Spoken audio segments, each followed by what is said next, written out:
Hey, beautiful people. Happy Sunday. We are here for another episode of the Nurse Doc Show, and I'm incredibly excited about today's episode. I'm incredibly excited just because I get to come before you guys every Sunday and talk about an interesting topic for the week. I have on some special guests today, and they got a lot to add. I got a lot to talk about. But first, we do the promo, and then we'll be back.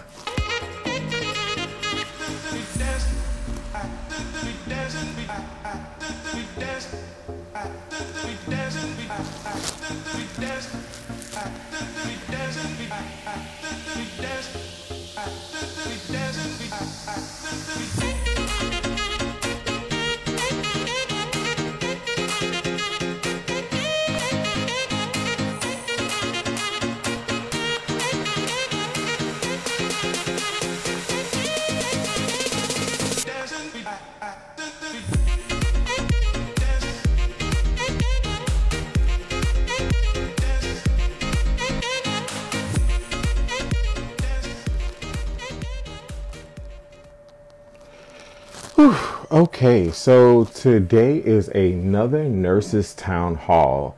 I know I did a nurses town hall a couple of weeks ago because of the hacienda craziness, madness, foolishness, and people will probably be happy to know that hacienda healthcare is closing down. The facility where that young lady was raped by a nurse, Mr. Nathan Sutherland, will be closing its doors and is in the process of transferring patients to different facilities. So that's great. In other news, Donald Trump, we count down to what we are, February the 10th. So February 15th, we may be facing another government shutdown. I'm hoping, fingers crossed, that is not the case. Just like so many, almost 1 million federal workers that would be affected by this. But we still haven't reached a deal, so God only knows. So anyways, today, the reason why we're having a nurses town hall is because a person's life hangs in the balance. Not only, unfortunately, is a person dead as a result of what happened, another person could be facing the maximum charges of homicide. A nurse in Tennessee at Vanderbilt University Medical Center named Rhonda Vaught created a medical error on last year where she gave the wrong medication to a patient, and as a result, the patient died. Several things were missed as a result of it. As a nurse, it has long-reaching implications. One, because it's very public. Two, because a patient died. Three, because this particular nurse now, as of this week, is facing criminal charges. Not only has she suffered the experience of what so many nurses and so many healthcare providers dread, or is their biggest fear, that they somehow contribute to the death, the ultimate demise of a patient. But also, she now faces whatever could come of if she is successfully found guilty of homicide. So I have on 4 other incredible nurses that represent so many diverse areas of nursing to weigh in on this, because we all have different opinions, right? So this nurse, I'm going to go to she is Rhonda Vaught, and she was a nurse. Apparently, she graduated in 2015 from the report, but she made a mistake, and the mistake so much so that cost not just her nursing license, but also the death of a 75-year-old female. So in that, I'll spill the beans.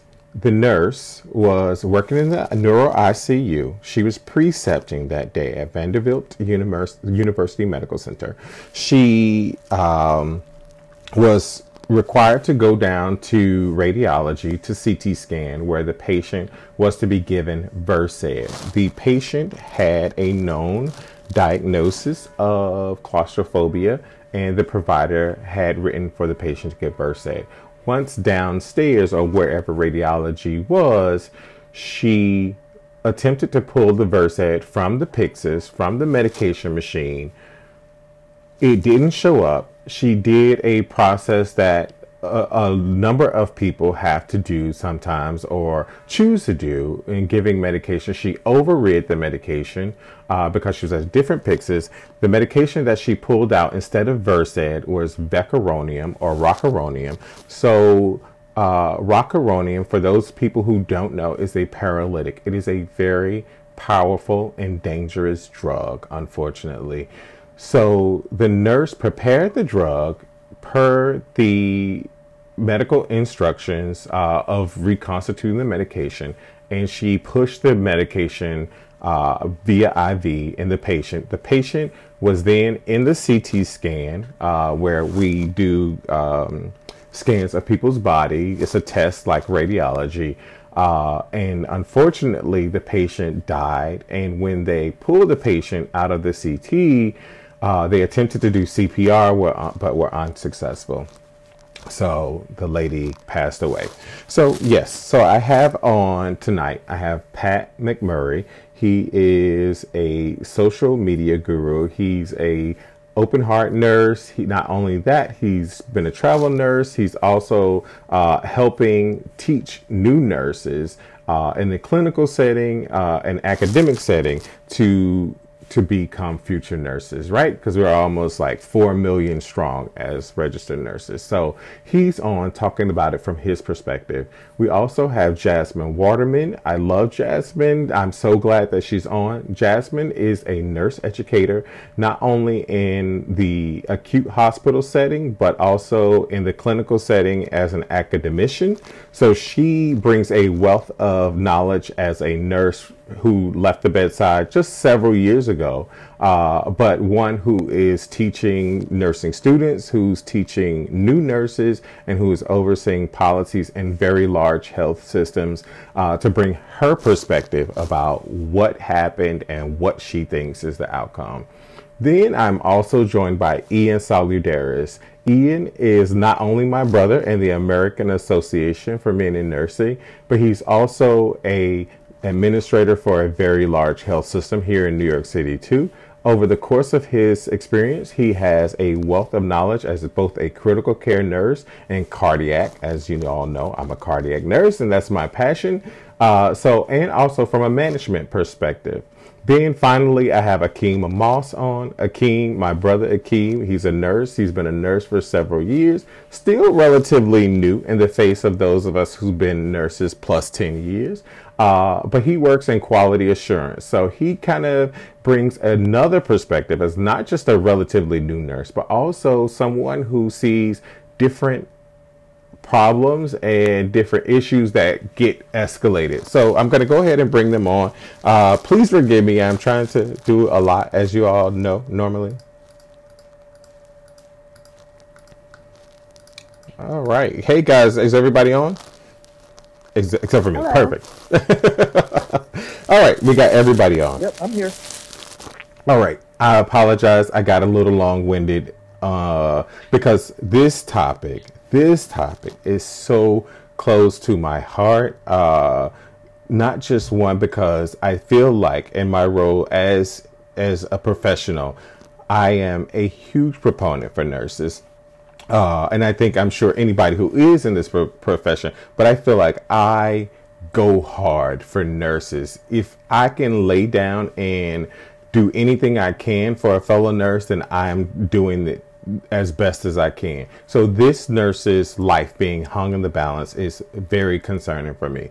But first, I want you guys to introduce yourself. Pat, please start, and then we'll go to Jasmin, and then we'll also go to Ian, and then Akeem, you'll introduce yourself.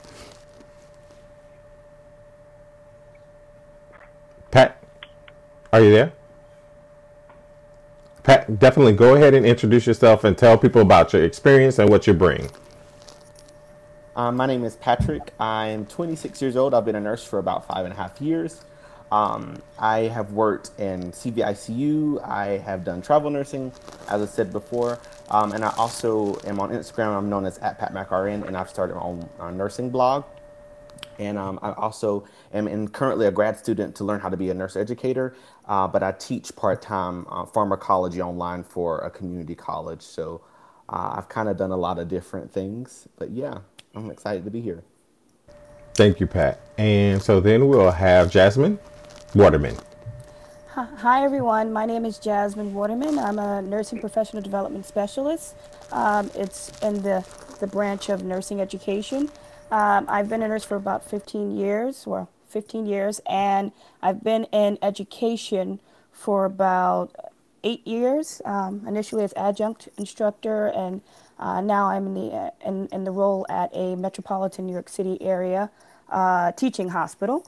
And my role is to help with ongoing education, onboarding for new hires, education with products and new patient population, those type of things. But also ensuring safety is at the forefront of all of the training and consulting and learning. And we're facilitators of learning, not just teaching, making sure that that's at the forefront.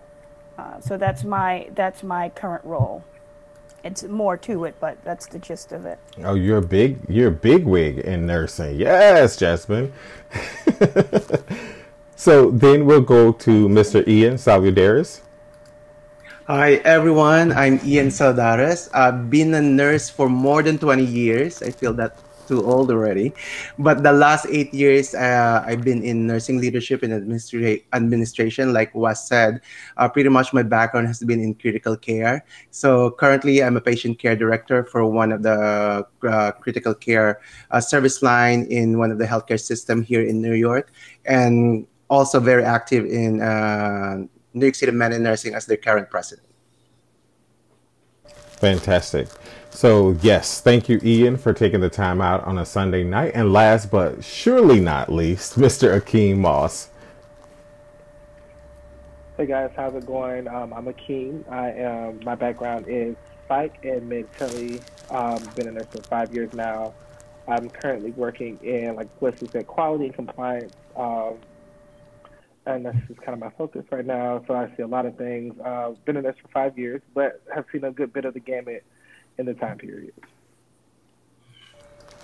All right, fantastic. Thank you guys for taking out this Sunday. I will try to keep this brief because I already recognize that I am long-winded about this particular topic. So, guys, we know the story. We've talked about this before. Whoever wants to start, how did this happen? And Pat, we'll start with you. How did this happen, and what does this mean for you as a nurse? Because it impacts all of us. I mean, this is obviously a very multi-layered issue, but one, there is some responsibility on the part of the Nurse Vaught, I think is her name, because she obviously overrode some processes that were meant to be a fail-safe or a catch for preventing things like this to happen. But we have to look at this very holistically because as nurses, we're trained to look at situations from very different perspectives. And we have to look at what systemic processes or situations could have led to this and what could you change to prevent this. So I really do think that there was a little bit of negligence on her part just because we know that she overrode a medication.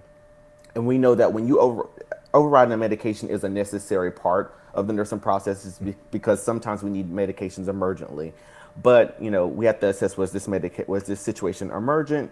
And if it was, when you do override something, you have to take extra steps to ensure that you're, you know, administering the right medication, administering it how it was prescribed. Because when you override something, you're really putting the responsibility on yourself. You've transferred the responsibility and you've overrode the fail-safes that the system that you work for has put in place.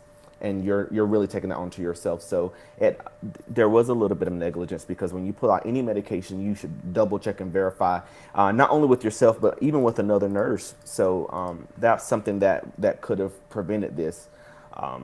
Additionally, I think there are other issues like, okay, if the patient was in an acute anxiety or have an acute anxiety attack because of the claustrophobia that the patient was reported to have, there could have been a panic factor like, oh, let me just hurry up and get this because I have other things to do and I'm frustrated.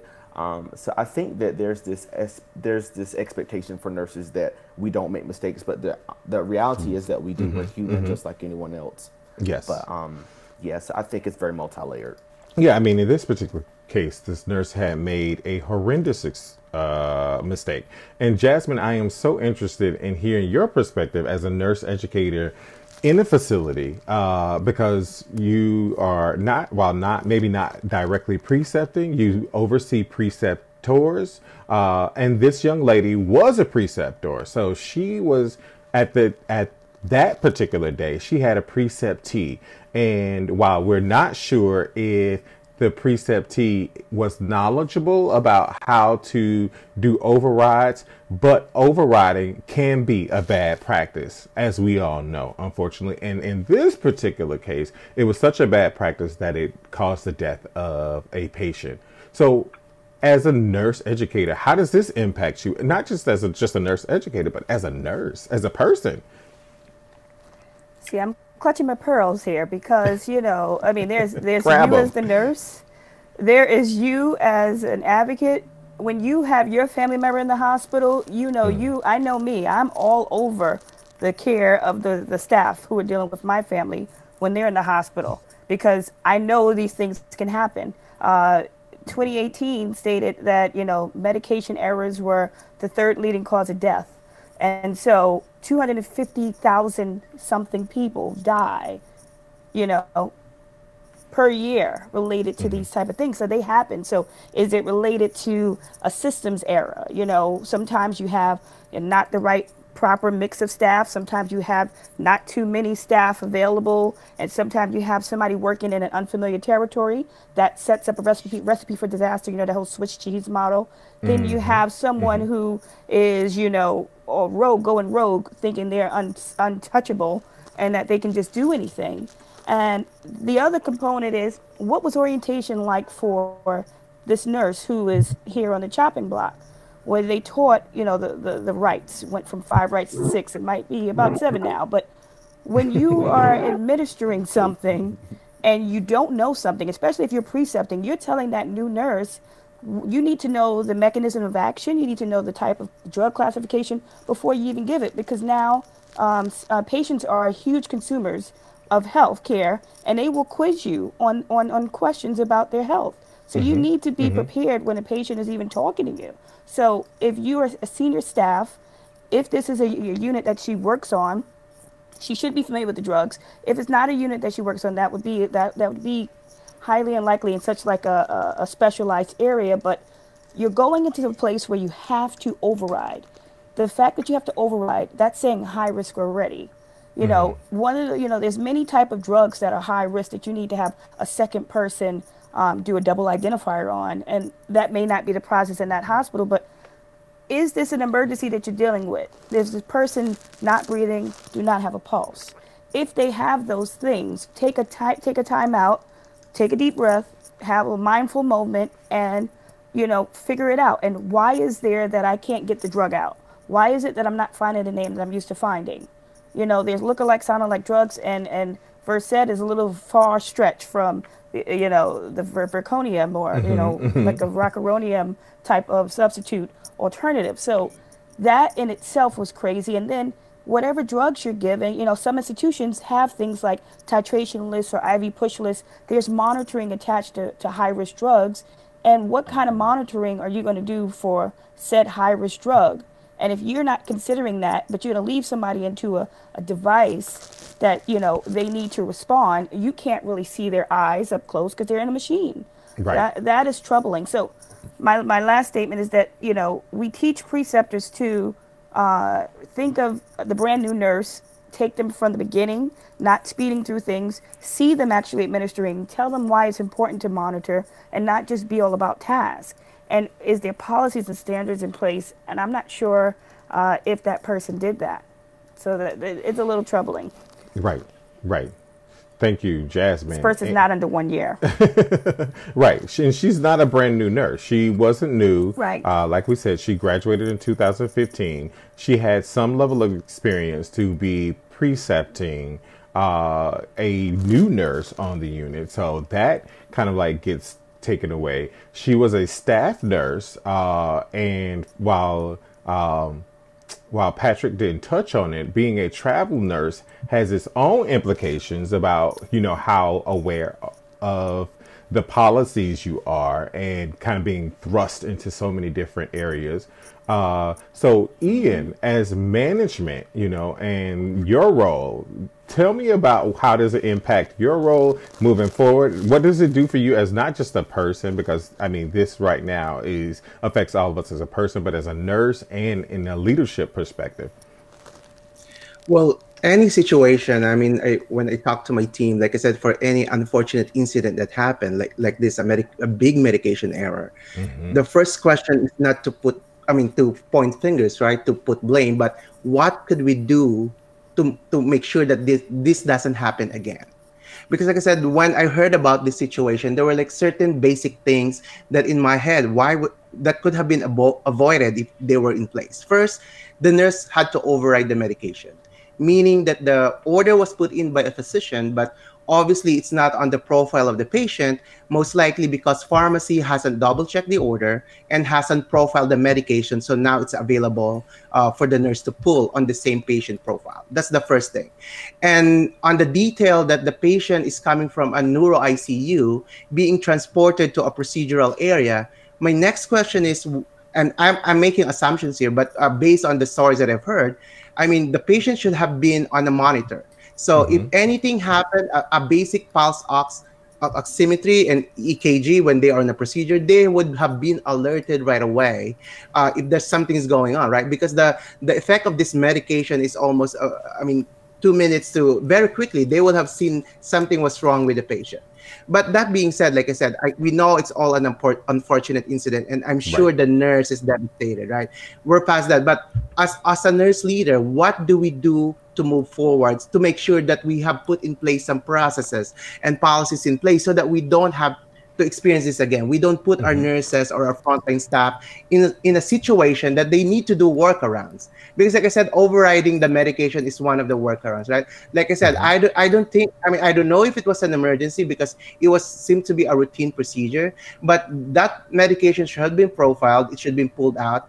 And like I said, even the detail of in our organization, that medication is not available as a single dose. It's part of a kit, a rapid intubation kit. And you won't be able to pull that out singly. But I'm thinking she's an experienced nurse. Maybe she have 2-3 years under her belt. But how would you think that? If you're not familiar with your medication, you double check. I always tell my brand new nurses when they're starting in my intensive care unit, I rather have people or new nurses that ask questions. There are always no stupid questions, right? I rather have them have the attitude of verifying than thinking that they know everything because they don't want to be told, oh, you're a critical care nurse and you're asking questions. And because to avoid situation like this. But as a frontline nurse leader, I feel the focus would be, now what do we do so that we don't have these incidents happen again in that unit or in this organization? How do we move forward with this? Right. And lastly, Akeem, as your role as a quality administration person, you see this not just in one particular setting, but across multiple settings. So nurses, doctors making wrong decisions every day. How does this impact your role and like what you bring as a nurse or what you're going to give to nursing?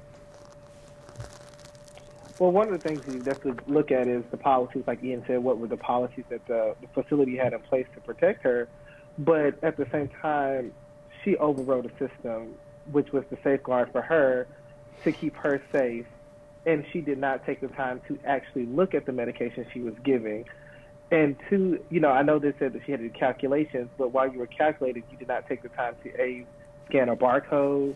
Because I've been to a couple of radiology places, and they have barcodes in radiology when you pull from those Pyxis systems. Secondly, at what point have you ever had to reconstitute birth bed? Right. if it did not look or feel like something that you would have in your ICU, why were you comfortable enough to quickly give it in a setting that you're not familiar with? You're precepting. So I don't know if she had the person that she was precepting with her, but she should have taken those little steps to make sure that she was showing that nurse the correct way to go about those things. So there's a couple of those things there. And then also I think we brought up, why was the patient not on a monitor? You're coming from ICU. I know I read in the reports that the patient was alert and oriented and those type of things. And also, you know, this doesn't per se only fall on the nurse. There are CT techs who should be somewhat CPR certified. If they were knowing that she was alert and oriented and was, you know, fidgeting at first, which is why she had to get something to sedate her, you know, why did they not notice that, hey, maybe her level of consciousness changed a little bit, you know, I know you gave reverse it, but, you know, her breathing, there should have been more monitoring in place. There should have been more policies in place. And I think the nurse, yes, she should have been well more aware. I mean, you come out of nursing school knowing if it doesn't look right, feel right, sound right, then let's go stop and act. Right, I mean, right. So, and a lot of things that we've been taught to, hey, stop the line. So at some point, the line should have been stopped. So yes, I think that while there are things that are just so specific to this situation, I think there are a lot of things when we look from the broader perspective. So when we think about, yes, this was VEC, and VEC is a very powerful drug. Vecuronium, we call it just VEC or rock. While that it was that, just think about if it was just something else that's not as controlled and difficult to remove, because it is difficult to remove VEC. Not as difficult to remove, but just as powerful. But nurses, we're expected, or we go about doing it like as a regular routine, unfortunately. That's my bigger concern. And so, like I told you guys before this, was I still work at the bedside. I think that some of the most powerful leaders are leaders at the bedside who are doing the work of like almost 4 million RNs. And I think that that's powerful. So the ability to say, I feel uncomfortable or I don't agree with this is very powerful. So just last night, I was just, you know, covering a shift last night and helping out on a unit that I didn't know.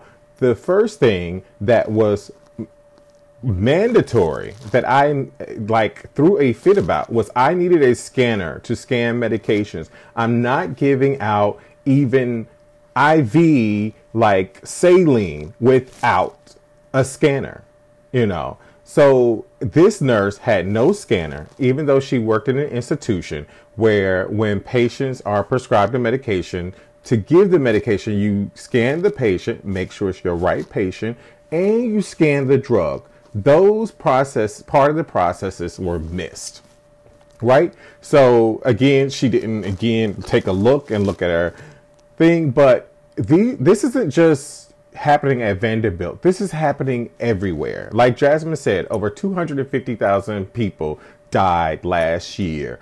According to this particular statistic, it's the third leading cause of death, not just in hospital settings. Let's just be honest. Actually, outside the hospital settings, people are getting medications from pharmacies that the prescriber wrote or the pharmacist read incorrectly and gave them the pill bottle. I know a particular instance where a patient, Spanish-speaking patient, was not really aware, and sometimes, you know, language barriers is just a very real part of our process, was given a medication. She was told to take the pill once a day. She tells her, oh, I understand the instructions. She goes, picks it up. The medication says take pill once a day, ONCE. In Spanish, that's 11. So she was taking 11 pills a day because she didn't understand. Wow. And that's a medication error at the end of the day. A medication error, a communication error, errors on so many levels. So that contributes, I feel like, to those 250,000 people who are unexpectedly affected by medications and medication errors. What Ian, when you hear that story, that I was actually told you should be given medications without the scanner. It's okay. You're an experienced nurse. You have more than 10 years of experience. What's the problem? I mean, the charge nurse was pissed off. She was very pissed. Let me, on that specific example you said, right? I'm thinking as a nurse leader, because like I mentioned, the primary role of a nurse leader, that's what I feel like my role is with my team in the intensive care unit, is to make sure that I remove any barriers that will prevent them from doing their best work. So on that specific example that you gave, without having a workstation on wheels or with a scanner, my question is, why is not available? Was it there was an available scanner that was out of commission or was not working? And why was a replacement not asked for from Biomed or from IT? Because like I said, as a frontline nurse leader, that's our job. I feel like that's my job, to make sure that you remove we don't put our frontline nurses in a situation where they need to do workaround, and not having that very essential equipment, which is a barcoding or your wow to scan your medication to verify your order, will put them in such a situation where, like I said, on that example, she was basically giving medication without barcoding. So my question is, was that situation escalated to the charge nurse? And if the charge nurse was not able to address it, to whoever is the frontline nurse leader, may it be the nurse manager, or if it was the weekend or off shift, there was a nurse administrator in the building who should be able to address those situations. Right. So because we don't want our nurses to be at the front, they are doing a lot of things. More and more we're asking a lot from frontline staff with less, right? So when we have those safety features in place, we want to make sure they are always available, so they are not put in a situation where they had to do a workaround and the higher risk of committing mistakes. So I'm going to add to that, and I really want to hear from Pat about this particular issue. So I floated to this particular unit. I am typically an open heart, but I floated to another unit to help out. So of course I'm not the resident staff there. I am going to a brand new place as a particular, not even considered a staff nurse, as a travel nurse, right? And being told by the charge nurse, well, there's not one available. Your experience, because most of us know one another. Let's be honest. Nursing is a very small world. You should still be able to perform your job, give the medications, and move on. And was upset when I escalated it even past her, because I felt so uncomfortable. Pat, you've been a travel nurse for a year and a half. We work in some of the same specialty as open heart nurses, as cardiac nurses, and we can at times be in this particular specialty, I think, know-it-alls. I'm just going to be real. We could be know-it-alls in cardiac. What do you think about that particular story, or what's going on? I think, I think ICU nurses in general are just used to a lot of autonomy that rightfully comes with being an ICU nurse. But with that autonomy comes a lot more responsibility. And I think with that situation, in nursing, see, the culture in nursing has always been, just kind of pick up, grin and bear it, and get through and do what you have to do, which is fine. And we do need that tenacity and that ability to get through and work through problems, but not never at the risk of potentially making someone's safety, of decreasing safety. Because the thing is, we may say, oh, I'm an experienced nurse, but we can never overestimate our ability to make a mistake or a system failure to occur.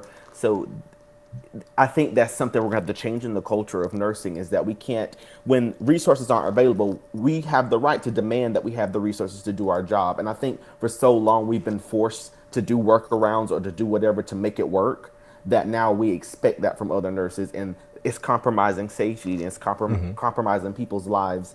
And so that's going to have to be a cultural change in nursing, that we don't just work around. If there's something that we need to do our job and it's a critical part of our job, we have the right to demand it. And it's not us being extra. It's not us being over the top. It's us demanding safety so that we can be safe for ourselves and for our patients. Right. Can I add that in? That they were like, oh, Wesley's up here being extra. That was the attitude that I got. Wesley's up here being extra and throwing a diva moment. So I have a question. Go ahead. So you would be extra for asking for a scanner. Exactly. So I'm pretty sure, from a quality standpoint, I'm pretty sure their policy says that they would have what I'm pretty sure like 95% barcode scan rate. And if you were to get audited and you came in there, I mean, that's fair game and that's a wide open season. Mm-hmm. Mm-hmm. Right. And right. so now the nurses have put themselves in jeopardy because, I agree with Ian to a certain extent that, as a administrator, as someone who is in administration, you have to make sure that things are there for your nurses. But at what point are we as nurses supposed to take over for ourselves and say, hey, I need this to do my job. And right. if this is what you want from me and this is the quality of care that I'm supposed to be performing, I need this. And if I have it, we have a problem. Right. And I think that's what also comes with, I think Jasmin does an excellent job where she says she empowers, the nurses to, and helpfully make them feel comfortable to say, these are the things that I need to do my job, and that you can make those changes because until the nurses can say that, what changes can we make for ourselves in our profession? Right, right. Jasmin, the culture of bullying is evident in this particular issue because the nurses around me, they actually had already been to the unit. They grabbed their wows right quick with the scanners and left the float nurse who had been on during the day with no nurse, not with no scanner. Hey, we weren't going to get away with that with me. If I have to turn the unit over, somebody's giving me a scanner. What does, as a nurse educator, what can you do, or how does this impact like your role in making sure your units are ready for nurses who are not resident nurses, but who have to come in and fill in the gaps when staffing is an issue? Because let's be honest, this can happen with people with areas where there are not staff nurses, there are float nurses, there are all kind of nurses from everywhere. Okay, well, a few things. One, I just wanted to say, for instance, we have barcode scanning at our institution. I've seen, for instance, an example where everyone has access to their own WOW station, their own scanner, and yet you can have somebody, yet someone can be with a medication in your hand, and you're like, okay, what are you doing? Mm-hmm. Why didn't you bring your WOW with you? Oh, the other WOW was blocking the door with the other nurse, and you're like, even you're thinking, what? Like, you would never think that, and you've really got to ask questions to like a new nurse, for instance, as to why you just don't say, excuse me, can I move my WOW in to get it, because you're in tight spaces and you may have two patients in a room. So sometimes you have all the equipment and people still do workarounds. There's tubing misconnections. There's all these things. So one thing like in our institution that other institutions may use already or may revise, it may be to think about their preceptor programs and having a conversation with preceptors. In my institution, we have preceptor programs where we talk about what is it like for the new nurse, or what is it like for an experienced nurse who is a novice in this new location, new unit. What is the difference in female, male, or age differences, or the learner, level of the learner, how to understand and assess somebody's behavior. Maybe they're not coming to you because you're not approachable. Or maybe they have a nervous laugh and they're not, they're nervous. So trying to assess what's going on with the learner to assist them. That's one thing. Two, making sure people just don't go to their colleague and go, hey, what's the answer for this? Well, how do I do this? Because you always feel comfortable and you always want to ask the person who started with you, which is just as scary, or you ask another nurse in the unit who's been there for years to assist you with the problem instead of going to, do we have a standard? What is the policy on this? And if we take people to that first, then we can eliminate some of those issues. And then the last thing that has something to do with bullying and or feeling comfortable with either speaking up, or in your case where you've got a bunch of nurses like, well, what's wrong with you? Because you want to do the right thing. Some institutions have HRO, higher reliability organizations. So our institution is adapting that. So we're doing education to most of our services, and we're working on trying to capture the whole enterprise, because you can speak up. It teaches you that incidences can occur, errors can occur when people don't feel comfortable. So when you need to have from top down leadership, the nurse, whoever's involved in the situation should feel comfortable to speak up, to say, stop, I feel that this is a problem. I'm concerned. We need to clarify. You need to be able to speak those things. So if you don't have training that includes nurses, physicians, LIPs, whoever, people are going to feel uncomfortable. And then the last thing that we have at our institution, we have an incident reporting mechanism. So if a department or if an institution has that, you get to see this has happened because of this. We've had these med errors because it was a systems issue or it was this issue. And this is a problem on this unit. Probably it's a problem on this unit. So bringing it back to unit practice councils and, organization councils to say, why is this a problem? Oh, the two drugs had the same color. So you have to have dialogue with the frontline staff. And you have to have people report and not to be reprimanded for reporting. Right. That's the thing. Right. I appreciate that. So guys, so part of the part as we come to an end of this, because I try to keep it at 45 minutes, you don't know this. So today you have gotten in the mail that you are sitting on the jury for this nurse who's being charged with homicide for murder of her patient. How do you judge? Guilty or not guilty? You first, Pat. I think personally, if I evaluate these things, even if I evaluate them as someone who didn't have a clinical background, I would think I would err on the caution that, nurses inherently aren't malicious in their intents. So to say homicide, I wouldn't necessarily agree with that. Manslaughter and, involuntary manslaughter, maybe. But I wouldn't, because nurses we have been voted the most trusted profession for decades.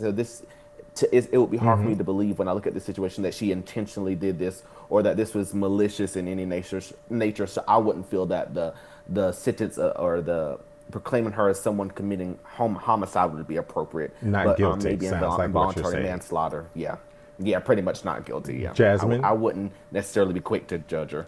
Jasmin, you're on the jury. Homicide, guilty or not guilty?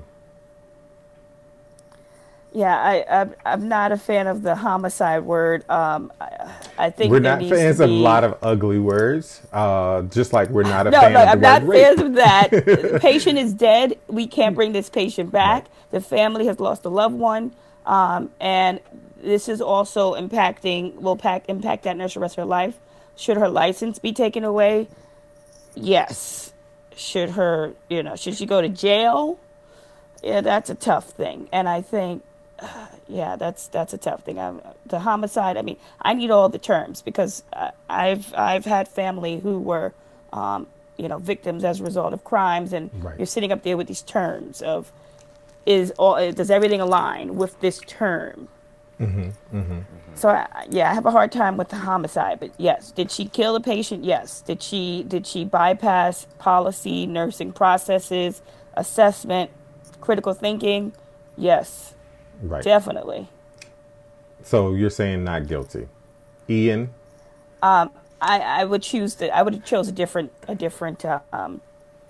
something different. Homicide. Homicide. Okay. Ian, this nurse is charged with homicide. You are a member of the jury. Guilty or not guilty? We cannot take the fact that she should have personal responsibility and a life was taken. But what I'm afraid of is this will take precedence to all the other healthcare workers in the country, right? Does it mean that having full transparency of reporting, of self-reporting when errors happen? But just on that specific case, if it's homicide, I feel I'm not a legal expert, but if same situation with all the details and just considering all the impact it will have with healthcare and other health professionals, I will have to say not guilty. Okay. Akeem, you are a member of the jury. This nurse is charged with homicide. Guilty or not guilty? I'm kind of in agreement with everyone else. I'm not going to go a homicide. If we were going like involuntary manslaughter, we can go there, and I probably would say yes because of the overrides. But homicide if I'm not mistaken, it means she intended to kill this person, and I don't think that's what meant to happen. She just made a bad decision and a bad choice, and unfortunately someone passed away from it. Right. Well, guys, we're coming up on the end of this. Thank you so much. I mean, I sit here while I may not show it. I have tears in my eyes, and I'm very afraid for this nurse because I think that she has suffered greatly. If I was on the jury, based on the evidence that's unfortunately been handed down, this nurse is guilty. She, in all of the areas, she failed to do all of the things that she needed to do to protect herself and to protect her patient. She knows in most levels that what she was doing was wrong. And that the decision, she took it upon herself to make. I think that if there was different, maybe this particular nurse was a new nurse and she didn't shouldn't have been expected to be so knowledgeable about it, I probably would have judged differently. But I think that my other concern, like Ian said, is that this has far-reaching implications for all of us. Has most nurses made a medication error? Probably 75% of nurses have caught themselves potentially making an error and been able to stop it, or have recognized that it didn't reach the patient or it did reach the patient. None of us are perfect. And so this is just a very, very, very scary thing. Not only is this is not the first case, because a doctor in, I think it was in the UK, a couple of years ago or a year or so ago, was brought up on murder charges for prescribing a medication for a pediatric patient that was far beyond the dose and was responsible for administering this particular medication. I'm going to be honest, I've gotten those orders and I said, I'm not giving it. Me personally, as a nurse, I don't feel comfortable giving it. I don't think a nurse should give it. And I've given it to the doc to be responsible for giving it. So that could be a possibility. I don't remember the outcome of this particular case, but it's very scary. Thank you, Michael. Michael Stanford says, normally the bottle says this is a paralytic. Was the bottle without the label cheaper? Honestly, Michael, so according to the report, it states that the bottle was labeled correctly. It said this is a paralytic, and that it was very evident on the bottle. So, unfortunately, Wes, what? Typing VE. Yes, just Jasmine. let me tell you what I think I think it was a med safety officer shared once, that, like going into the grocery store and you want to get your favorite ice cream and you want Cherry Garcia. So you go to the actual one that says Cherry Garcia, the line, you go to pick it up, and by the time you get home, you have Rocky Road. So you can have the intent to pick up something and still pick up the wrong thing. You can have the intent you can look at something, but if you're so in a rush and it says paralytic, maybe you don't even know the mechanism of action. You've just been flying by the seat of your pants and just like, oh, I know what this drug is, and just checked out.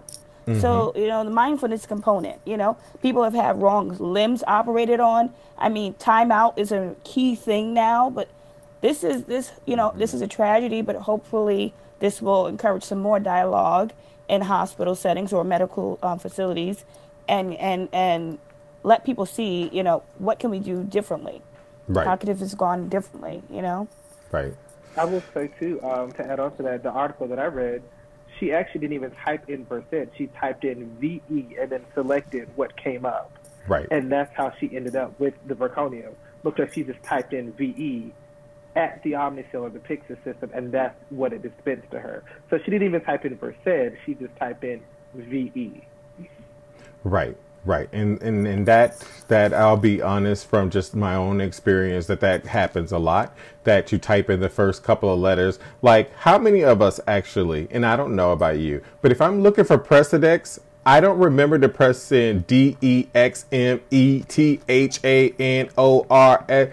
I type in DE and hope the one I expected, dexamethasone, pops up, but that's what Precedex is labeled under, or propofol. We look for prop. How many times do you say, I'm going to go override because I got to do an emergency for prop, and it's labeled under Diprivan, and you're like, it starts with a D and an I. I don't remember the rest of it, but there's a lot of other things that experienced nurse would say. This doesn't look like what I've given before, drugs. And all the other stuff. So yes, you're right. She did just type in a shorter version of the medication that she was going to look for, and Vecuronium popped up. God knows, maybe Versed is under Midazolam, which is the other word for it, right? So yeah, that's what I usually see it under. Yep. Right, exactly. So understanding policy and understanding what is in your facility and what's it named and what's in your emergency carts and what's in your Omnicells. It's huge. It's huge. Jasmine, you're an educator. Yeah. Ian, you're a leader. We're expecting big change. Those of us who still work at the bedside, we got to make changes. We are leaders of our own practice. Like I told the charge nurse, I'm responsible for my practice. And while you think that what I did was above and beyond by going to the nursing supervisor to get the things that I need, I, at the end of the day, am responsible for what I choose to do. So I can't show up in court and say, I'm not going to say her name, and say, well, this charge nurse told me that it's okay to hang this medication and I can give it to it by drip without it being in a pump.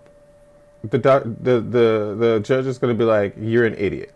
Especially if it's Judge Judy, she's going to be like, you're a big idiot. Thank you. Was I born yesterday? I can just imagine all the foolishness Judge Judy would have to say. But anyways, thank you guys so much. Have a great night. Thank you.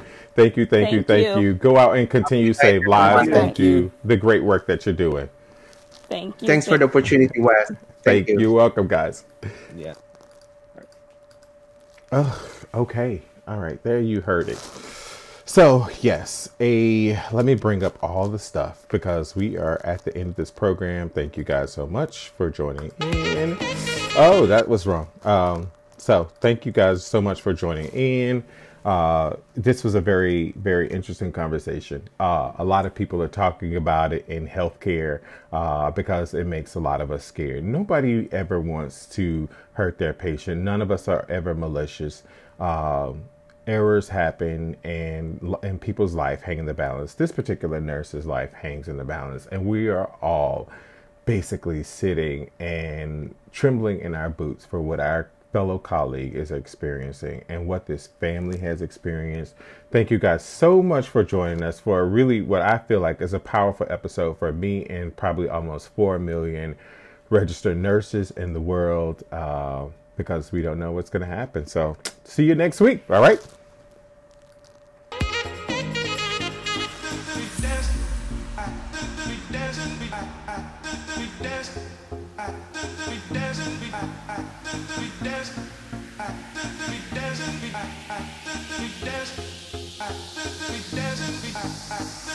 We